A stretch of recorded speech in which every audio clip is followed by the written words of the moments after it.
বিএনপির প্রতিষ্ঠাতা জিয়াউর রহমান মুক্তিযোদ্ধা ছিলেন, এটা কেউ প্রমাণ করতে পারলে রাজনীতি ছাড়ার ঘোষণা দিয়েছেন সংস্কৃতিমন্ত্রী আসাদুজ্জামান নূর।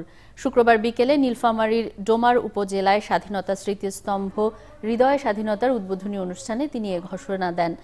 মন্ত্রী দাবি করেন, জিয়াউর রহমান কোনো কালেই মুক্তিযোদ্ধা ছিলেন না। এমনকি তিনি যে যুদ্ধ করেছেন, বাংলাদেশের মুক্তিযুদ্ধ ভিত্তিক কোনো বই বা দলিলে এর কোনো প্রমাণ নেই। অনুষ্ঠানে জেলার ২৫ জন বীরাঙ্গনাকে ক্রেস্ট দিয়ে সংবর্ধনা দেয়া হয়।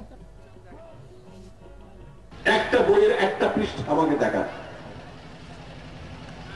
আরো সেক্টর কমান্ডার ছিল, তাদের সম্পর্কে পর দেখেন বইয়ে বিবরণ খুঁজি পাবেন যে তারা এইভাবে যুদ্ধ করছে। খালেদ মোশাররফ করে এখানে গুলি লাগছে, কিন্তু বই পড়ে দেখেন জিয়াউর রহমানের যুদ্ধের কোন ইতিহাস আপনারা বাইর করতে পারেন কিনা। যদি বাইর করতে পারেন, আমি রাজনীতি ছাড়ি দেব। ভোলা সদরের আলীনগর ইউনিয়নে প্রচারণা নিয়ে ২ মেম্বার প্রার্থীর সমর্থকদের